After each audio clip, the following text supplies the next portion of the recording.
Welcome to the consulting rooms of Deckard and Booth. We are your cinematic sleuths investigating the best, worst, and forgotten movies of film noir.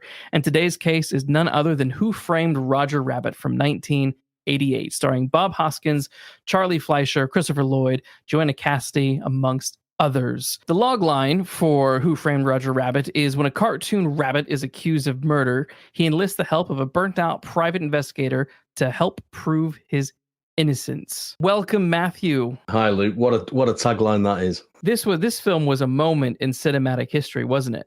Very much so. There'd been examples of live action animation before, famously Mary Poppins, things like that. But this really was something else. Turned a corner. Yes. And what struck me, I've not seen it for, well, I would guess since it came out. So what's that? 1988. So I mean, we're talking a long time. So I watched it in preparation for this, and I was amazed, really, how well it stands up, and how well just how good these effects really are, and also just in general terms, how impressive. We'll talk about performances later, but how impressive Bob Hoskins is in terms of physical and technical performance. He's doing some very, very difficult things, and he's doing what all great actors do, and that's make it look effortless. Yes.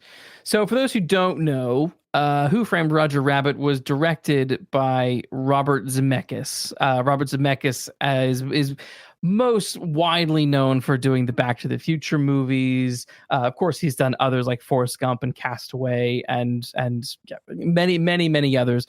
But I think his kind of crown jewel is Back to the Future, with Roger Rabbit kind of right underneath there. Zemeckis with Back to the Future was teamed with Spielberg as a producer. Same thing happened with this. Spielberg is a producer on Who Framed Roger Rabbit. The score is composed by Alan Silvestri, who also did Back to the Future with him as well. So there's this wonderful, like, there's he clearly has his people who he knows how to work with and produce something magical. And it's I don't know if we get this as much anymore. A director like Zemeckis, who has a handful of what I would call magical films under his belt. Him, Spielberg, who today kind of has that touch. And you might say Christopher Nolan, but I get really bored with a lot of Christopher Nolan movies. I can't think of anybody that does have that sort of magical touch, and also that brings the same sort of collaboration colleagues together to do it over and over again, you know.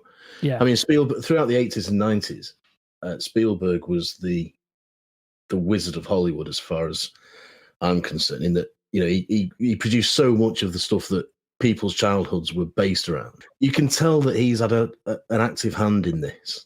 Yes. Just as you can in Poltergeist. Yes. And Back to the Future, you can see those. Yeah, you can see that somebody might have had an idea and said, well, can we do this? And he said, yes, you can, but it'll be better if you did that. Yeah.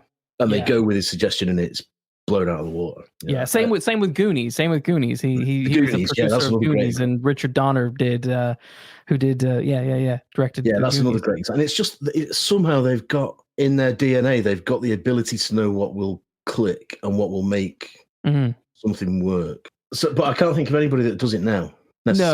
No, I think we've sort of, I don't want to say we've lost this ability, but at the moment, I feel like films like, you know, we live in an era of comic book movies and popular IP, Star Wars. It's everything, you know, very few original things come out. And I think that's probably what made the 80s and 90s and early 2000s so unique with cinema as compared to today is we don't get movies like Who Framed Roger Rabbit anymore.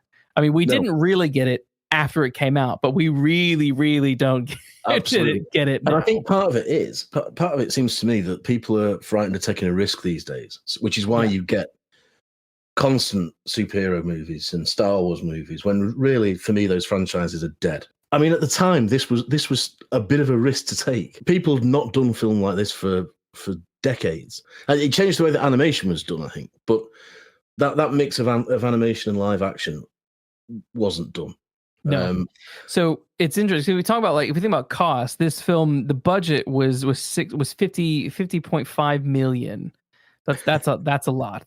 But The box office was huge for this. It made 351 million back. That's its global box office. That's huge. It was this is funny to me. It was the second highest grossing film of that year. Can you guess what the first highest grossing film of 1988 was? I think part of me dreads to think, but go on.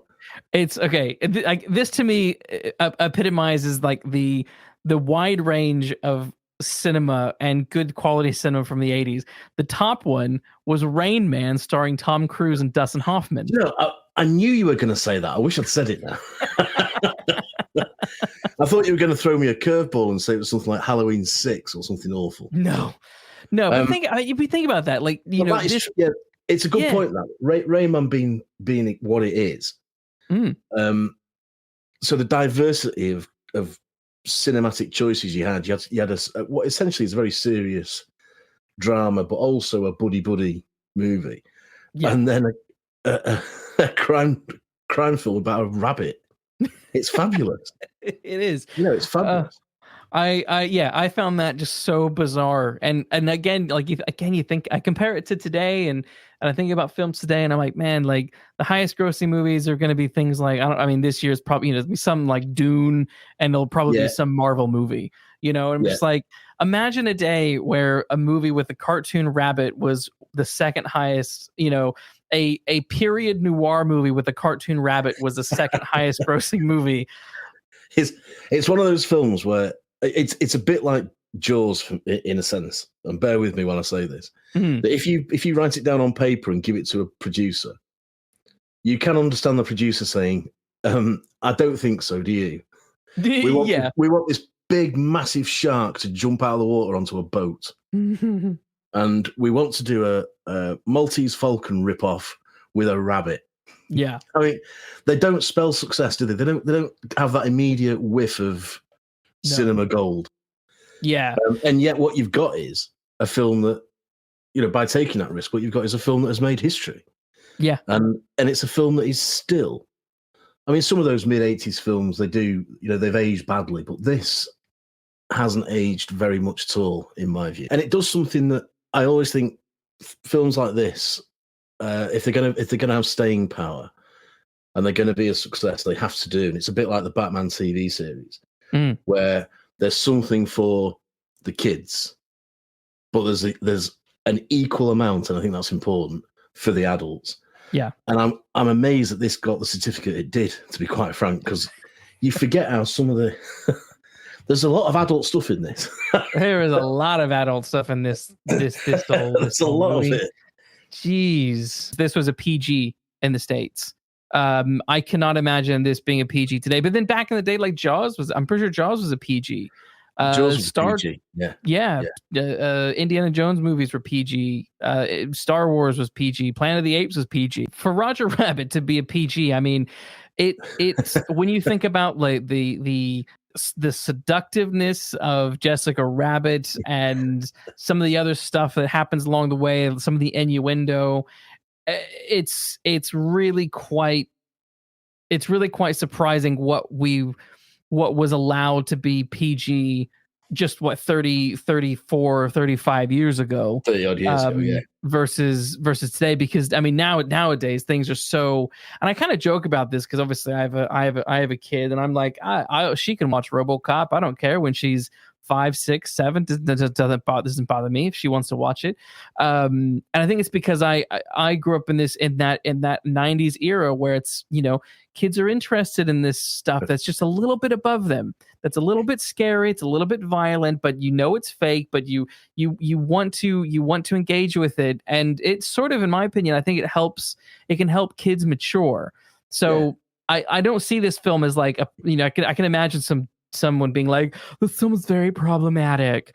I don't give a shit. I don't think it is. I think it's terrific. And like, if a kid wants to watch this today, I think they should. And I think allowing kids to kind of, engage with material that is a little bit above where they are maturity wise is a good idea. I was brought up in the 70s and the 80s.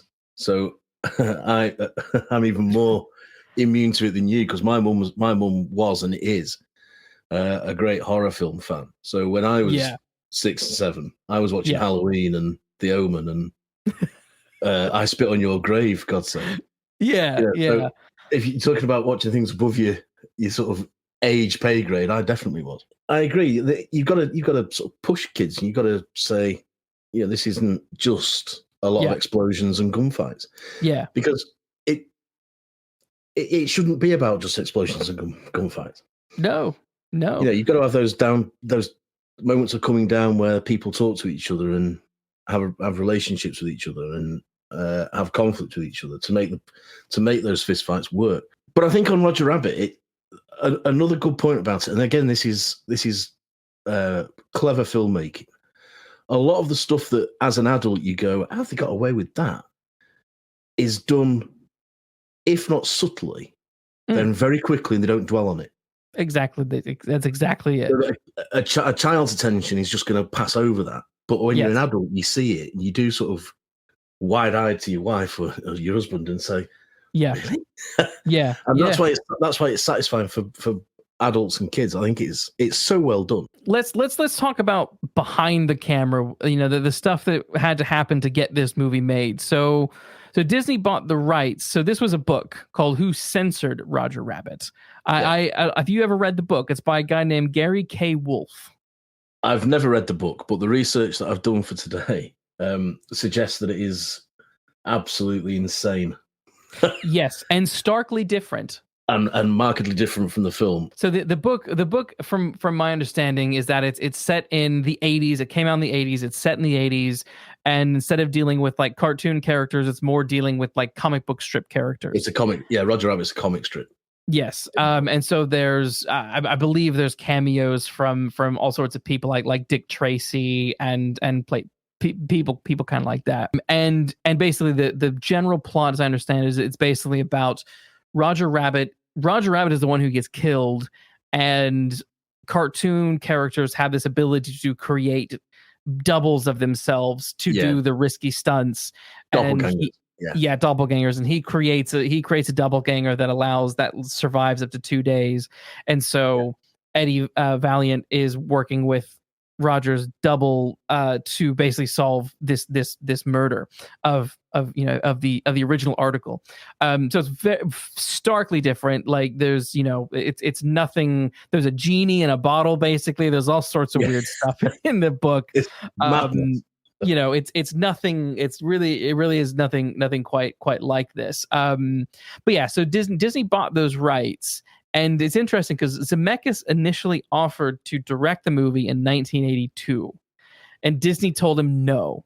And he told him no because his recent box office figures weren't good. His last two films at that time were failures. Basically, during the early 80s, Disney were doing a bunch of test footage to try and work out how they would do this. And interestingly, they wanted Paul Rubin, who was Pee Wee Herman, to play Roger Rabbit. And they were doing the test footage with it and all that kind of stuff, but that footage, all that stuff fell through. There were changes at Disney, and in 1985 the film was revamped, and Michael Eisner stepped in as the new Disney CEO. They wanted to do the film, but they basically were saying this film is going to cost too much money, because doing the animation, I mean, we're talking hand-drawn animation. There's no computer graphics in this movie. There's no CG like that at all. Every frame is hand-drawn, people. Like, if you don't, like, that's a lot of manpower. And it's old-fashioned animation. Yes. What would take a couple of hours now would have taken months. What they did is they brought in Amblin Entertainment, which is Steven Spielberg's company, because they're like, we don't want to make it, we can't, it's too much. Let's make it together. And so that began this partnership. And then as a result of Zemeckis' Romancing the Stone and Back to the Future success, they were like, we'll bring you on to do this film now. This is an interesting film because it's a Disney film through their Touchstone branch at the time. I don't ever see us getting a Disney film like this ever. Looking at modern day contemporary Disney of 2024 and what Disney has been like for the past kind of 10 years or so, this film is so un-Disney like and so irreverent on so many levels that I'm like, I miss the days when Disney kind of had balls. If you showed it to someone and didn't tell them it was Disney, I don't think anybody would think it was Disney. And certainly for me, it doesn't feel like a Disney film. I'm not a big lover of Disney. Disney has never spoken to me, even as a child, because I've never really liked, cute talking animals and princesses in towers and things. This has never felt like a Disney film to me. It didn't at the time, and it didn't watching it recently. But you're right, it is cynical and it is irreverent, and it's not Disney typical by any stretch of the imagination. No. I think part of the reason why Disney were able to, A, why they needed help with it, and then B, why they were willing to take the risk with it, is that at the time, Disney, if anyone knows, Disney wasn't in a great place in the late 80s, early 90s. Really, really not good. They were kind of on the verge of a serious meltdown, and Eisner is responsible for sort of getting Disney out of that funk. And essentially, this movie, Who Framed Roger Rabbit, is the film that saved Walt Disney Animation.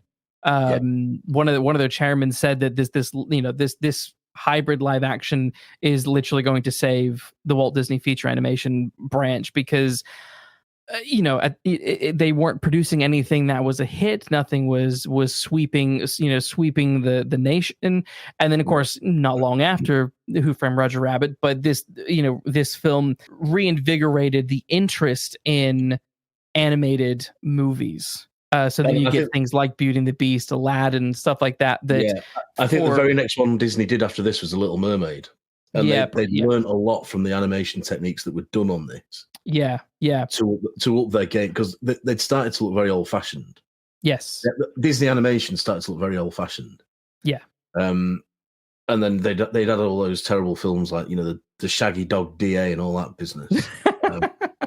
Yeah. Is it the Black Hole Magic and the Black Cauldron or whatever it's called? The Black Cauldron. Yep. Yeah. Yep. And they were just dire and flops. So you're right. Disney was pretty much on its arse at this time. But you're right. I mean, and then here you go. You got noir fiction coming to save the day again. Absolutely, yeah. Everyone was sick of Golden Age stuff, and then noir fiction came in and saved crime fiction.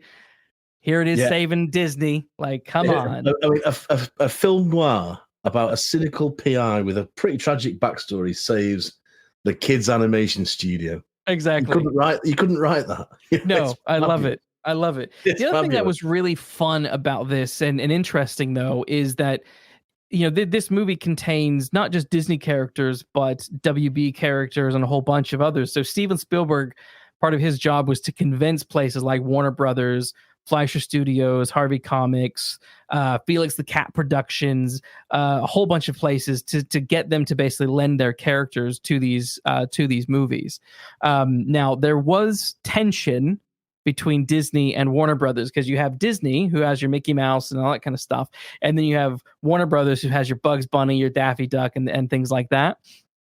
The only way that they were willing to make a deal was that if Disney, if Bugs Bunny and Mickey Mouse had equal screen time, which is why you have that scene with Daffy Duck and Donald Duck, and they're doing the piano off. The piano off, yeah. Yes, yeah. And then you have the one scene with Mickey and Bugs, and they're together on screen. They're exact same amount of time. Yeah. And the scene with Mickey and Bugs, they are playing off each other. Yes. With Bob Hoskins in the middle. What I don't know, and I don't know if this is just down to speaking parts, but I would love to know if that was the case, because I feel like I saw Bugs a couple of times in the background, whereas I don't necessarily recall seeing Mickey in the background, but there were other Disney characters. But there is a scene early on when Valiant is walking through the studio, and I'm like, oh, there's Bugs walking back there. So I do feel like maybe you see Bugs a little bit more, but I don't know. That's for someone else to go and scour the footage. No, absolutely, but I wouldn't be surprised if, as inevitably there is, studio politics filters down to the shop floor, and some of the animators think, well, balls to you. We'll put some secret Bugs footage in here. Yeah, yeah. I wouldn't be surprised at all. The production of this movie, I think, is also really, really interesting. And there's an interview with Robert Zemeckis, and he basically says that this movie is three types of movies in one. It's a film noir, as we've mentioned. It's also an animated feature because there is so much screen time with cartoon characters. And it's also a special effects movie and what they mean by that is it's not just the special effects of having the cartoon characters, but these cartoon characters are picking up and moving real things like real guns, real cigars. And so they're basically mixing these three different types of movies into one. And it's almost seamless. I mean, there are a few shots which I think we have to blame, high definition TVs and things now, because they stand out more now than they would have done in 1988. But even so, there might be a couple of frames where you think, oh, that was a bit blurred around the edges or something like, but overall, it's absolutely superb. And there's a scene where Roger's hitting plates on his head to a gramophone record, and the gramophone record is stuck. So he just keeps hitting his head saying, no pain, no pain, no pain. And it goes on for quite a while. But when you think how much work has gone into that to make it look as if he's picking up those plates, because you're right, it's the animation, first of all, that then is seamlessly put on top of what I assume was a mechanical hand. It was, yes. So literally there was like a little stand there, this little arm is picking up the plates and smashing it. Yeah. And, and I know they had like stuffed animals or stuffed toys that were of Roger Rabbit and others that were the height of the characters as they were going to be drawn. Yes. So this machine is at the right height to make sure that Roger's head is right under that plate. Yeah. And you just think that he has a little sort of quiff hairdo, Roger Rabbit, that is getting flattened each time. Just the animation for that alone is brilliant. The other thing that was really interesting to me is they broke a rule when they made this film, and that is if you go back and you look at other films that have the combination of live action and animated hand-drawn animated characters like Mary Poppins, you'll notice that the camera doesn't move. It's always kind of a flat static scene, and that's because it's quite difficult to have the sense of motion with a cartoon character and make it look realistic. And so again, that was one of those questions that Zemeckis brought to Richard Williams, who was the lead animator. And he goes, because this is what I want to do. He goes, he's like, I want to have the camera move, and I want it to move with these characters. I want them to make this to feel like a real world. I don't want these static shots. And the rule comes down to just pure laziness.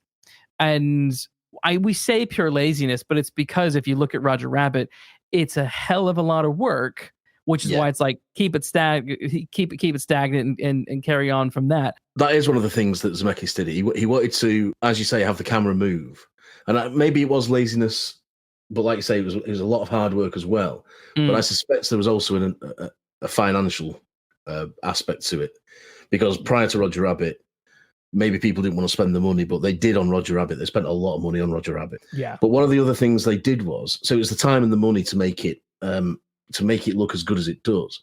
But the other thing that Richard Williams did, was, if you look at those old animations, and the best example, the most famous example for me is the Mary Poppins sequences, and is it Pete and His Dragon? Is that the film? Mm-hmm. The animation characters never have shadow on them. They never have texture of clothing or anything like that. They are two-dimensional. And what Williams did was create a way of animating those cells so that they did have shadow. And there's a scene when Jessica is on the stage doing her song, and the spotlights are on her. They came up with a way of, when she moves past one, the light is still around her outline as it would be on a real person. Yeah. And they just did that on one of the cells, or however many cells it takes. I'm not an animator, but for that split second of screen time, that a real person has that halo of light around them. And they captured that. And it was all to make it look as if this was, they were real cartoon characters and not two-dimensional drawings. because they lived in a world where those people existed, where those characters existed as real people or real entities, perhaps. Yeah. And it was all that sort, but it was a lot of work. It was a lot of artwork, and I think it's something like 85,000 cells. That I think is what differentiates this from the hybrid animation live action films that had gone before.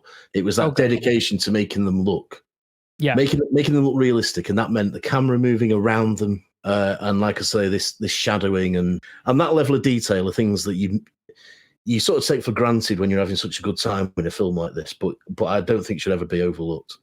No, I agree, because that is one of the things that I loved about this movie is the characters feel they look 2D because they're meant to be 2D, but that wonderful shading that they were doing. I think there was about 3 or 4 different cells, and basically what they were doing is they had Lucas Industrial Light and Magic had over 1,000 shots to composite, whereas I think they said they only had about 300 shots for Return of the Jedi. So Return of the Jedi, the entire 2 hours or whatever it is of Return of the Jedi is 300. And they did really, really incredible things. Where there's a wonderful scene towards the end of the movie where just after Jessica has clunked Roger on the head and put him in the boot of her car, they do this zoom blur where they look at her and then the background blurs out, which is quite, that's a really typical trick that you'd see in cinema.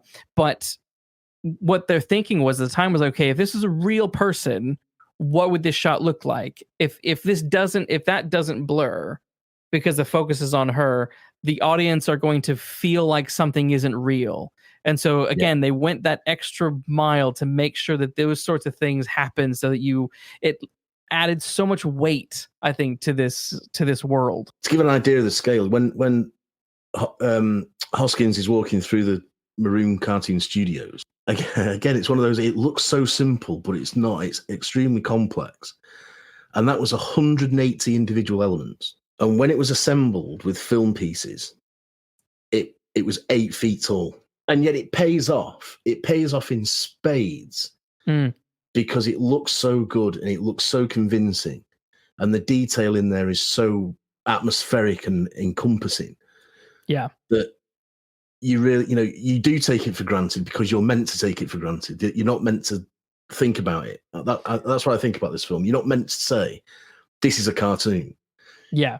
You're meant to be saying, this is a crime film, a film noir that just happens to be populated by talking rabbits, or talking taxi cars. At the heart of this movie is it's a wonderful noir thriller. It's a great mystery, fun mystery, and I love how much it leans into the noir tropes. Like, I love that you have this depressed, whiskey-soaked detective with a grudge. I mean, he's very much like Sam Spade in that he has this problem that he's a bit depressed because his brother was murdered. And he's not out for vengeance for his brother's death, but he wants to find the guy who killed his brother. That's not what's motivating him, but it is part of it. And also the sort of, he hates his sort of hating of toons as in cartoon characters is sort of, it speaks to a certain amount of what's the word I'm looking for? I guess prejudice. He's quite prejudiced against toons, and again, this is a 1930s film. There's a lot of prejudice at that time, and this film sort of plays on that in an innocent way, but sort of it does. They're treated as though they are, a race. Because obviously they are different to the humans that inhabit the same world as them.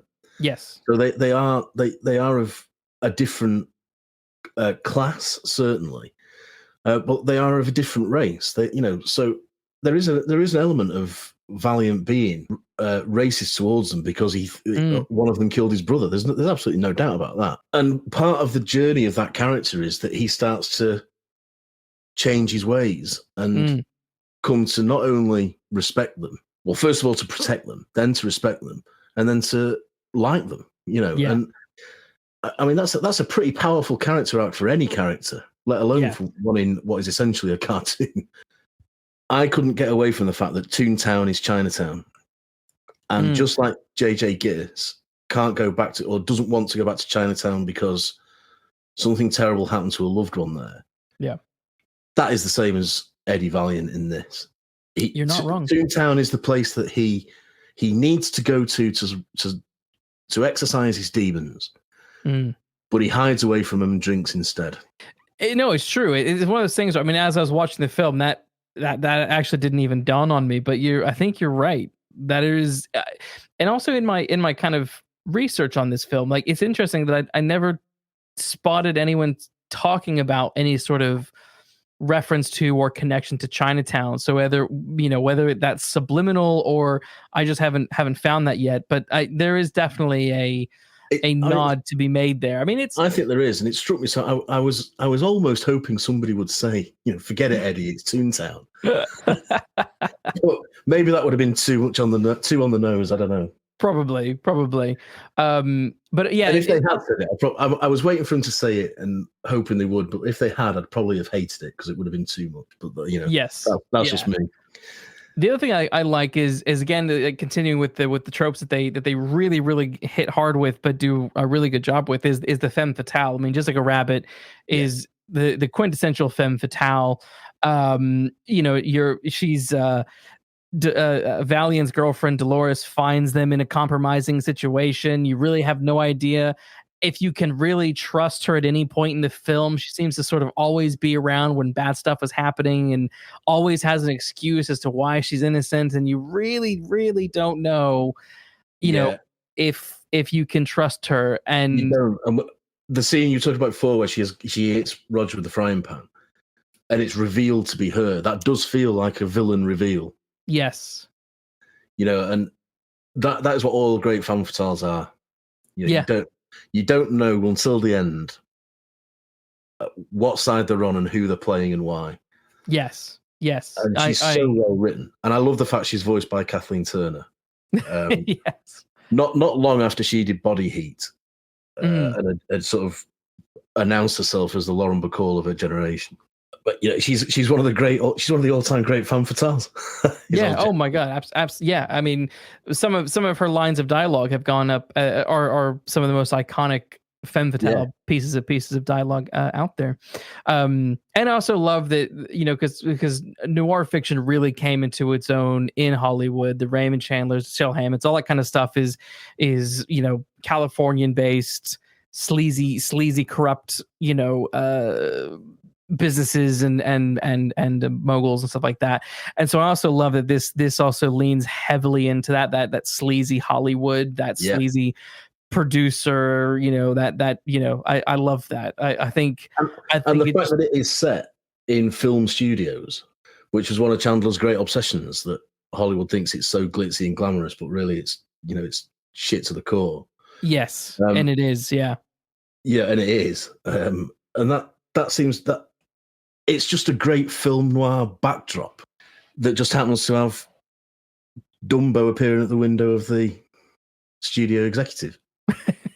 Yeah. But you're right. You're right. The themes of political corruption, big business corruption, people on the take, double crosses, all those things are here in droves, and they all, but they're not there as lip service. To say, well, we're meant to be doing this as a 1940s thriller, so we'll stick some of that in. Yeah, but it's actually extremely well plotted. Oh yes, as a mystery story. Yes, and it's got all those tropes that film noir and PI fiction and all that have, but they are properly thought out. They're not just there to make a joke. They are properly worked out. I mean, what I feel like Zemeckis and company did is they were taking everything seriously. And what I mean by that, I mean they were when they're thinking about how they're going to do the cartoon characters and their world and what that world is like, they took that seriously. They established those rules in that world, but they're also taking it very seriously that this is also film noir. And they weren't just kind of lazily going through the motions, and you can feel that with every scene. I mean, that scene where Eddie is sitting in his office after Roger's been framed, and he's like, all I did was just take some lousy pictures. Like he's frustrated with himself. Yeah, he's frustrated by the thing, and you can see that's like a Sam Spade moment. You can feel that, like, that's legitimate film noir happening. It is. Well, again, it's China. I mean, JJ Gittis's troubles start when he takes photos of a cheating wife. Yes. And Valiant's troubles start when he takes of a cheating wife, allegedly. Yes. And where he says, I just took the damn photos, Gittis says, I'm just trying to make an honest living. Yeah, true. Yeah. But the mental sort of the thought process that goes into both those sentences of justification for what they do is the same. Yes. It's a dirty job, but someone's got to do it. Why am I getting the flack? Yes. There's quite a lot of symmetry, I think, between this and Dear Old Chinatown. And I think the more that you mention it, the more you're bringing out, like, shit, yeah, that is exactly from that. Like, there's a lot of reference.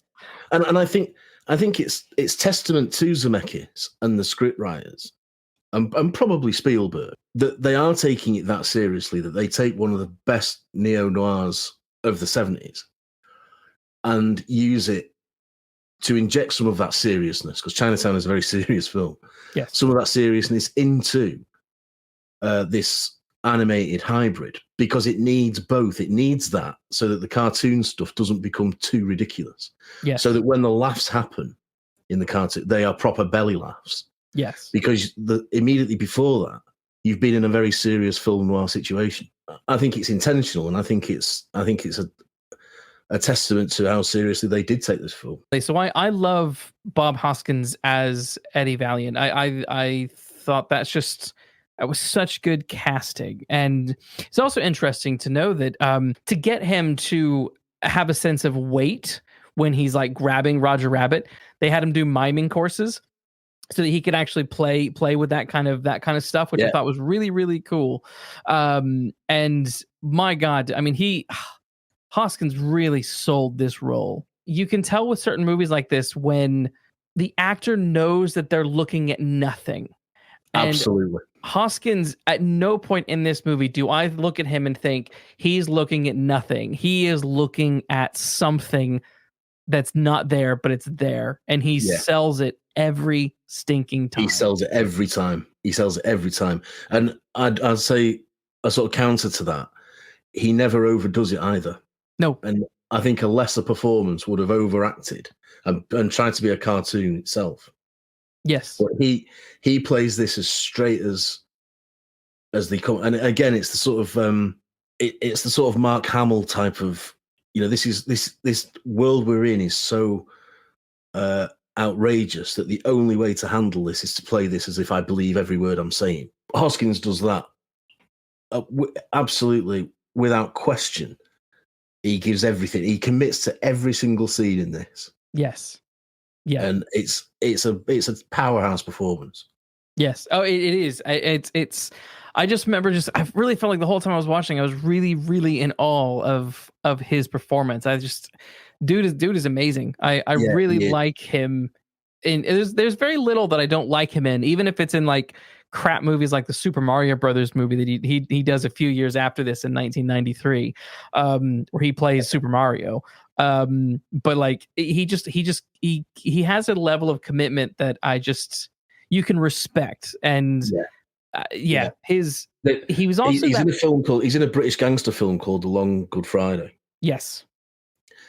And the end of that, perhaps we'll talk about that on it is on our list, so don't give too much away.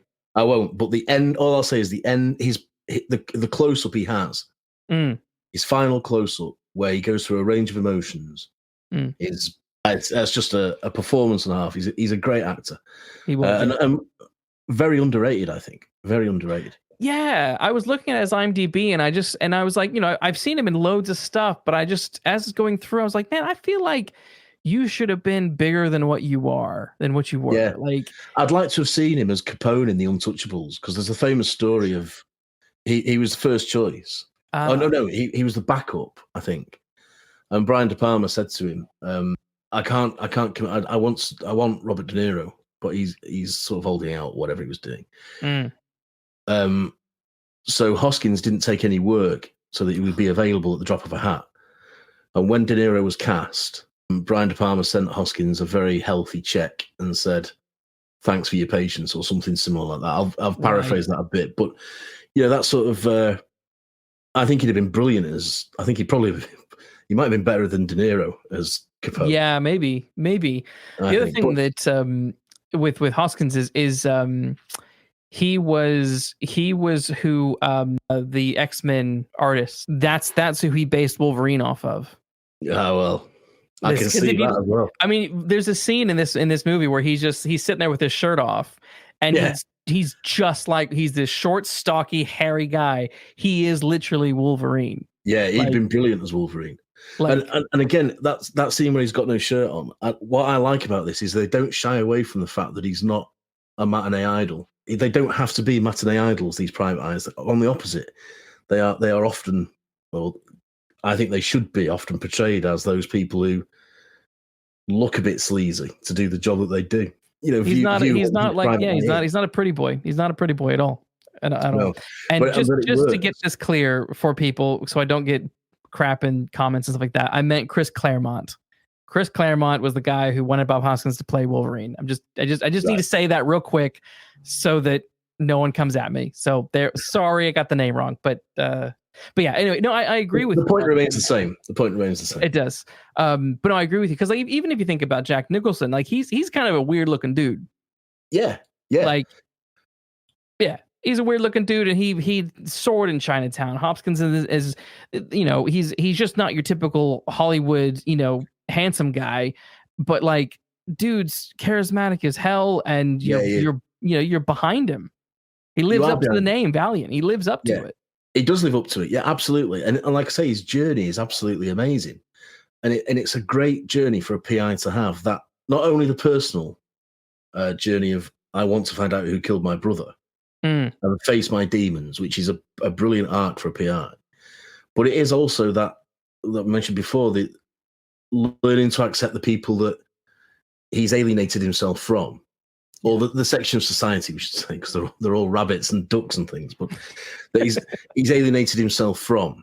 To learn to put himself back on an even keel. And that really is one of the reasons why I'm glad there was never a sequel. I think there was talk of a sequel, or was it a prequel? And I think they were talking of doing a prequel. But it's a fully contained, well-told 3-act drama. Yeah. Stroke comedy. Yeah. And we don't need to know any more about Eddie Valiant. We don't need to see Eddie Valiant on another case because he wouldn't be the same. It wouldn't, he wouldn't have anywhere to go. He's made peace with himself. Yeah. And walked off hand in hand with Dolores. It's a perfect ending from where he starts to where he ends. It's almost textbook character arc. Definitely. And I think kind of back to your point about his sort of really appreciating his journey.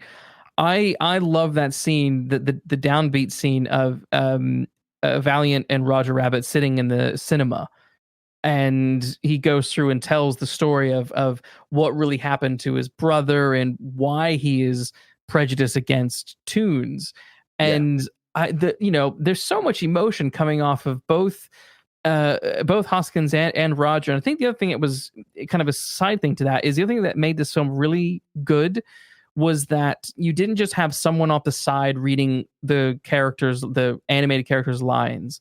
They actually had the voice, the VO artists on set, doing their lines in character. Obviously, the Fleischer, who played Roger Rabbit, is famously known for being there on set in a Roger Rabbit costume, in a rabbit suit.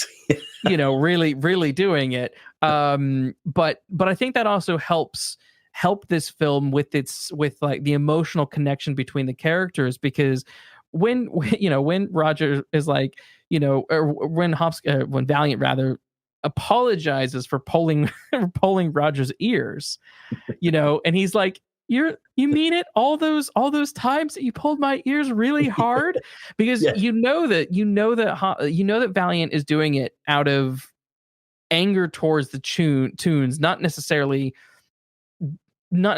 anger towards Roger Rabbit. He's getting frustration out. He's being violent. He's being abusive almost, to these to Roger Rabbit. And there is that wonderful moment where he finally comes around and he apologizes. He accepts the wrong that he's done to Roger and asks for forgiveness. And that's the kind of the moment where they finally become friends. I think. Yeah. And the last shot is him with Dolores hand in hand, and it's a crane shot, it's an overhead shot, and they're walking off, and Roger and Jessica are with them, but all the other tunes are coming behind, are following. Yeah, and he's become at one with them. He's become at peace with them. Yeah. And it's it might be an old age tale, but it's one that works well, and it's one that's done well. Definitely, it's a bit like the way that Harrison Ford in Witness comes together with the Amish, and they sort of accept him as one, but they can't go the extra. He can't go the extra mile to come and actually stay with them. Yeah. It's similar vibes to that, in the sense that Valiant has been so against them, but now he's so in tune with them. Yeah. He can't ever be one, but he's as close as he's ever going to get. It's quite a sort of emotional roller coaster of a journey. When you think about it, this is again, people kind of will be flippant sometimes about kids movies, and they'll be like, "Oh, well, it's just a kids movie." Da, da, da, da, da. I'm like, no, I think some of the best kids movies have really powerful messages and can be very emotional. And there's a reason Pixar dominated kids entertainment for so long. Toy Story is a prime example of a film that's kind of like this, where it's you're watching toys, but there's a lot of adult humor subtly peppered throughout the whole thing. But then there's also really deep emotional moments that will make you tear up. Like, if you don't cry in Toy Story 3, you have no soul. And we recently rewatched Monsters Inc., and there's moments that are so sweet. Yeah. In those things, it's like, yeah, you can, these really good, really, really good kids films don't talk down to the kids. No. They try to elevate the child's maturity, and I think Roger Rabbit clearly has very mature things that is making kids step up to. Yes. But subsequent great, the greatest hits of kids movies, all the really good ones that stand out do that. And I think that's also partly why some of these new movies that are kind of geared for kids, like some of the new Star Wars stuff or this Marvel stuff, maybe why it doesn't land so much is because it's really bland, and it's mostly talking down, and it's very simple. And and I was just going to say, it's simple. It's oversimplified, because when it's done well, it doesn't matter if the characters that you're talking about are a cowboy and Mr. Potato Head, or whether it's a rabbit and a talking taxi. If those characters are set up for who they are and where they're going, then their dynamic will work. Yeah. So it doesn't really matter what form they take. I also want to talk a little bit about Jessica Rabbit. On paper, when people talk about Jessica Rabbit, she's obviously, people talk about how sexy she's meant to be, and she's this over sexualized, image of a woman, blah, blah, blah, blah, blah. I think one of the animators described her as, having dangerous curves and stuff like that. And, she's very much the hyper stylized Fem Fatal. And the animators knew what they were doing with her. They knew that if she was a real person, her body wouldn't even be able to stand, but she's not meant to be a real person. She's a cartoon. There's a really powerful moment with her that is part of one of her most famous lines, but I don't know if people have unpacked it as much. But there's a moment where she's in Valiant's office, and when he's there with his shirt off, and she says, "I'm not bad, I'm just drawn that way." That to me is speaking volumes about the character of the Femme Fatale, and the way in which the Femme Fatale is depicted on screen, and the way I don't know, the way that character is typically used as this kind of sexual icon. It's almost like she knows that she is this other's creation, right? She knows she's just almost someone else's fantasy. And as a result of that, like, because she has this persona of being hot and sexy and things like that, it's put her in a negative light. People see her as this possible femme fatale. She's dangerous. She has dangerous curves. She's that and the other.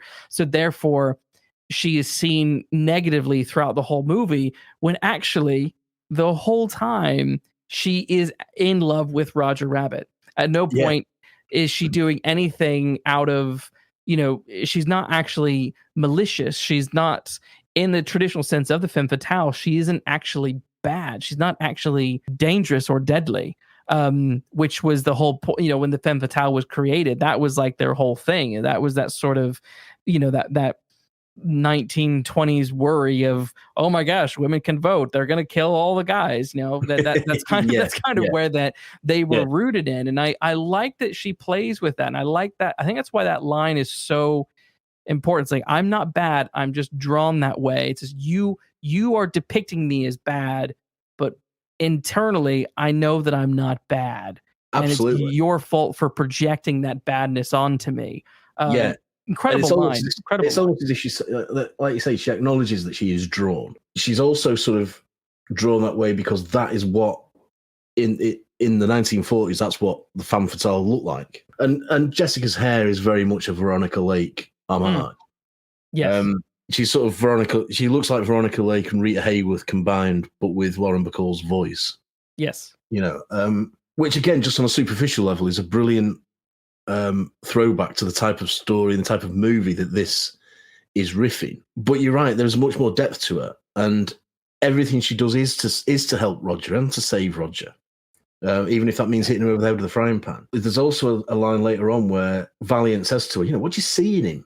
And she says, he makes me laugh. And he says, you really do love him, don't you? And she says, you better believe it. And they're just like, she's obviously desperately in love with him. There's also the Betty Boop line where Valiant says, she's married to Roger Rabbit, and Betty Boop says, yeah, the lucky woman. I know. So they're not above sort of turning that on its head and everything. She's one of the best femme fatales. But I like what they do with her, and they don't make her what a femme fatale started out to be. They change. They do a spit on it. Yes. It's not the first time it's been done. Not the first time, but she is a sort of innocent femme fatale, and you do take her at face value. Yes, and the movie knows it. The movie knows that that's what the audience is going to do, which is why when she hits Roger in the frying pan, you're like, she is evil. Yeah, she is the villain. Yeah, it's like what we were saying before. She. When you see her doing patty cake with Acme, Marvin Acme. I love these names in this movie. And you think, oh well, they are carrying on. And then she comes and says, no, I'm not. And she blames him for taking the photos. And again, that's a Chinatown riff for me, in that you do see Mulray with another woman that's younger than himself.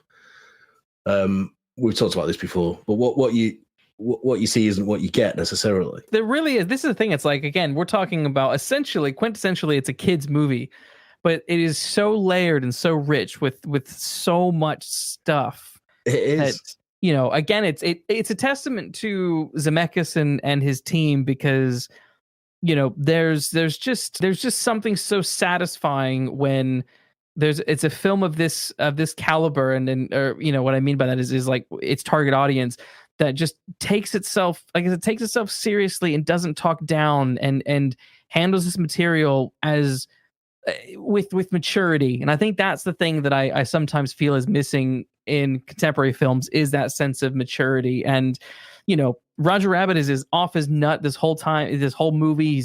He's like, calm down, man. But like there is still maturity throughout this whole movie, in and amongst this zany craziness. And also, I mean, I haven't really mentioned Judge Doom, which we probably should, but like you have these crazy names like Eddie Valiant and Judge Doom. Yeah. You know, it's like it's so obvious. The things are you know, these are really obvious names so that the kids can kind of get on board and understand it. But I mean, even though we knew that Judge Doom was going to be a bad guy, like there's still a wonderful surprise with him as well. Like his setup and payoff is him being this cartoon in the end who's also the killer of Valiant's brother. And you know, I love the way that is peppered throughout and gets resolved. We should talk about Doom, and there are two things about that, because the scene you talked about before in the cinema where Valiant's he specifically says the Toon who killed his brother looked out with these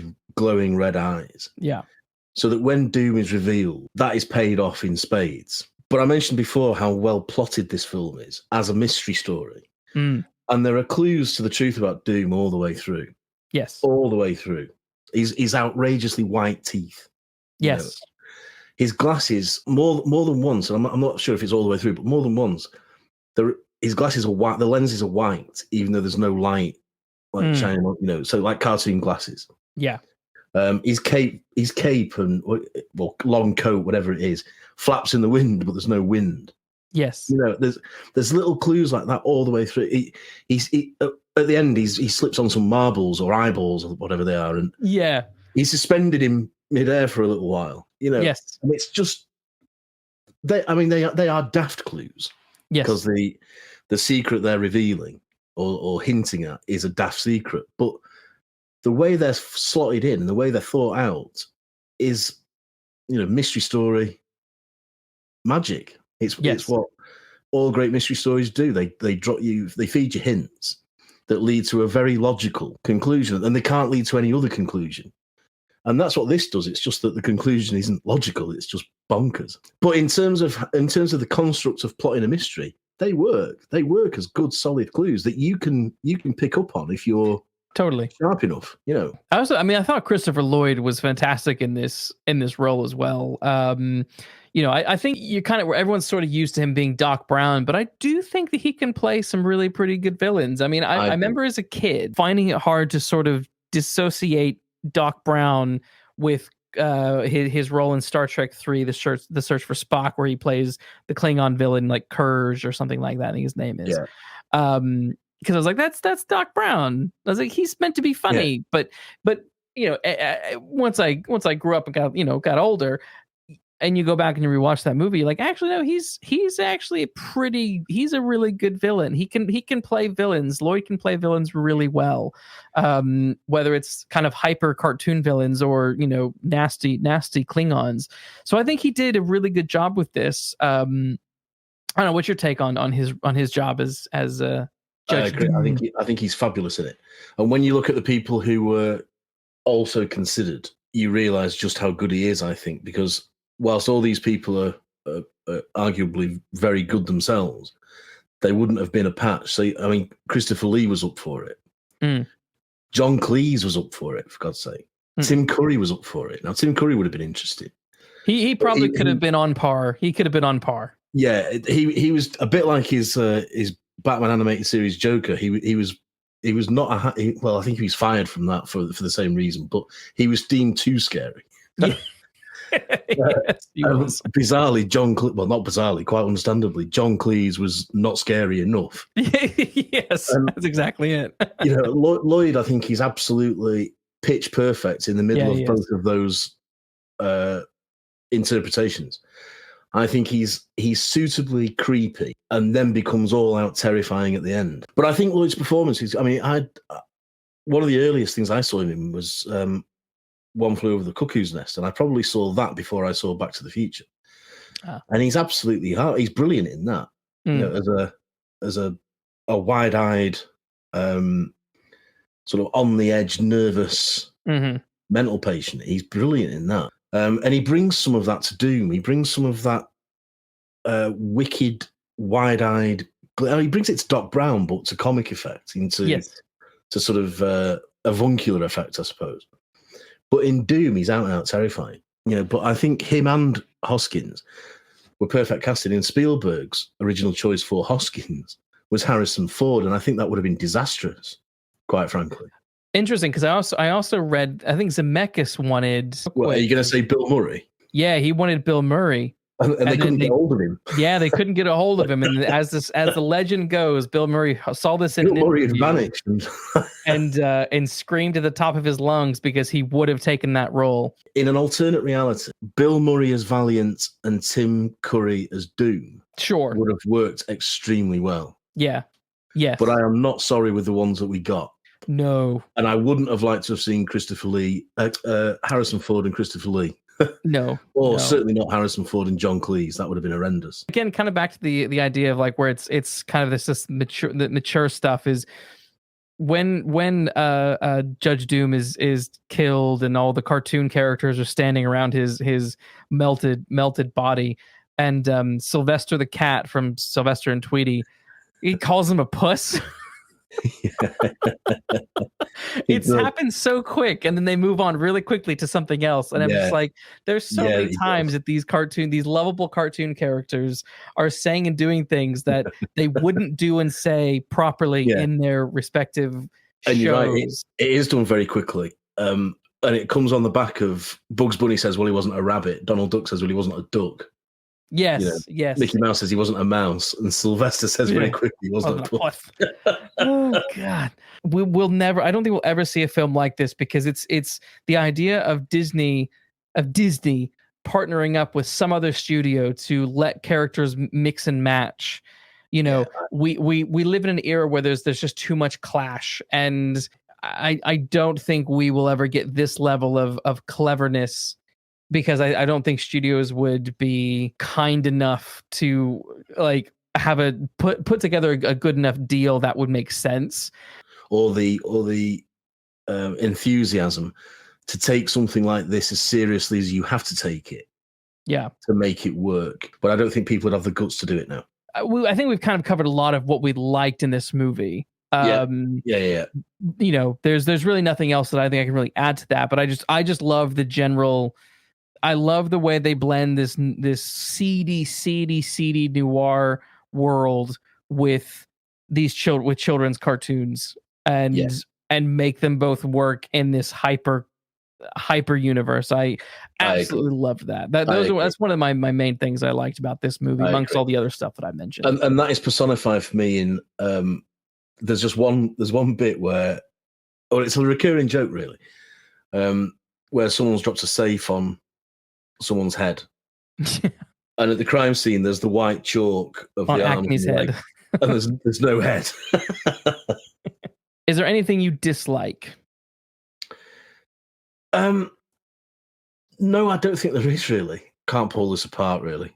No. There's nothing. I'm with you. There's nothing I disliked. I think criticism would be there's nothing to dislike. Best character. Who's your favorite character in this? I want to say Valiant, but I'm not going to. I'm going to say Doom. Valiant is a brilliant character, but I think as a villain, Doom is absolutely spot on. And again, as a noir villain, particularly with the political corruption, the corporation corruption, and the plot of wanting to take everything over for his own ends, is a brilliant noir motive. I'm gonna say I was gonna jokingly say Baby Herman,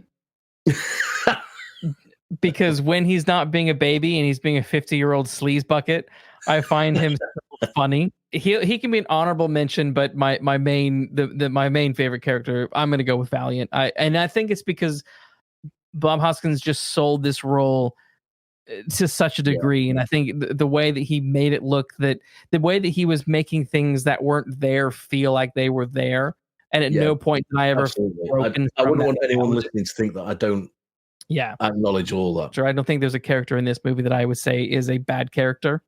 No, the only thing I've written down is all the Disney characters, but that's because they don't speak to me particularly. But in this, they serve a good function, so I'm gonna pass on that as well. Yeah, I think that's the other thing that made this film work so well, was the fact that they were like, Bob Zemeckis was like, look, Disney have the best animation. Warner Brothers, Tex Avery has the best comedy. Yeah. I want this film to take both of those and mesh them together. And that's what they did with this to perfect conclusion. Yeah, that's encapsulated perfectly in Roger himself, Roger's design. Yes. Who is subliminally an American flag. Yeah, he is. I mean, so he has sort of Goofy's overalls, he has Mickey's gloves, he has Porky Pig's bow tie. Yes. He's sort of a distant cousin to Bugs Bunny in terms of design. And then he's all mashed up in this costume of the American flag colours. What is your favorite line? You mentioned the scene where Dolores breaks in on Eddie and Jessica, and he's got his pants down. Mm-hmm. And she says, you know, her hands were all over you. And he says, probably looking for somewhere to stick a knife. Yes. I think that's a great line. That is a good one. It sums up what we're saying about Jessica Rabbit herself as a character. He doesn't trust her. I'm torn. The main one I'm going to pick, though, is at the end when Roger is attempting to save Jessica and Valiant, and he says, "I'd love to embrace you, but I have to satisfy my sense of moral outrage." Which is just so funny because one, that perfectly encapsulates the PI, what the PI stands for, and that is moral outrage. But then there's this other element of it where I'm thinking about our modern society and all the idiots that are on Twitter that are full of moral outrage as they're rage tweeting about bull crap that no one cares about or is going to remember. And I'm like, and it's funny that it's a cartoon character who says it, and it's just like it works on some level. I love that line. That for me is great. So my runner-up was a Baby Herman line, and that's when Baby Herman is trying to get Valiant to take the case, and the woman who's pushing his pram walks off, and he says, "The problem is, I've got a 50-year-old lust and a 3-year-old dinky." Now I'm laughing because I've put that as my worst line, but not because. Only because it struck me as being so sleazy. Oh, I loved it because he's such a sleazeball. Like the minute we see Herman not being the baby and he's just this cursing nasty. And how many times have we seen that where these people, their exterior is this nice, friendly thing, and then off camera they're a bloody asshole. You know what I mean? And I just love that juxtaposition. And when he said that. Line. Oh, I love that. It's a brilliant line because, like I said, I've not got any bad lines in this. I don't either. I have none. That really did. So I had to rewind it and go, "Wow!" Did he really just say that? Do you have a favorite scene? Yeah, I really liked the bar fight. I thought that it's not because it's a standout sort of scene in terms of character motivation or development or anything, or plot or anything like that. But when you think of the technical ability that is behind that fight scene, it's jaw-droppingly brilliant. I actually put the bar scene as well. The whole scene from the beginning of the intern until capturing Roger in the fight and getting out. That whole thing is just. I'm with you on that. That one is really, really, really quite it amazing. Really is. We mentioned this earlier, but yeah, Roger Rabbit, Who Framed Roger Rabbit, is the film that paved the way for what's called the Disney Renaissance of the 90s, like you said, with Little Mermaid and stuff like that. Without this movie, without this very irreverent kids movie, there would be no Beauty and the Beast, no Aladdin, no none of that stuff. Probably no Marvel MCU in the way we have it now, which maybe that's not a bad thing. But the film won a bunch of awards. It won the Academy Award for Best Editing, Best Sound Effects, and Best Visual Effects. And Williams also won the Special Achievement Academy Award for Animation Direction. And the other thing is really interesting. One last interesting thing I will add is that during the production, there were disagreements with Warner Brothers about the Looney Tune characters. WB wanted Zemeckis and them to use the most updated version of their characters, but they really wanted to use the late 40s, mid 40s versions instead. So what they did is they sent dummy footage with the modern version of the characters to Warner Brothers for approval, while the animators just continue to do the film with the 1940s versions. And I love the fact that they did that. How many Falcons would you give it? out of 5? We've picked some really good ones to start off, haven't we? We have. I'm going to say a 5, Luke. I'm going to say 5. I'm gonna say 5. I was gonna say maybe 4.5. But I think realistically, what this film achieved, what it on every level with the animation, the acting, the score is, we didn't talk about the score, but the score is beautiful. Just incredible noir score. It's got the melancholy sax of film noir, but it's also got the blaring brass. Yeah. Madness of a Looney Tunes cartoon. One last thing of note is the Jessica Rabbit music is not technically score. They had jazz musicians basically play what they thought how the scene felt, and so there wasn't actually score for it. It's just these jazz musicians that they had were just playing in response to what they were seeing. That is good. I didn't know that. That's news to me. That's brilliant. That makes it even better. Yes. So I thought that was wonderful. That's definitely worth noting. I love this movie. I'm glad we've got this under our belt. I hope you audience have enjoyed this episode as much I hope people have enjoyed watching it. If you've not watched it in a while, dig it out again because it is brilliant. And that's our investigation into Who Framed Roger Rabbit. So thanks to everyone for joining us. We hope to see you back in the consulting rooms next week. Until then, please do like and subscribe, and be sure to take care when walking down those mean streets.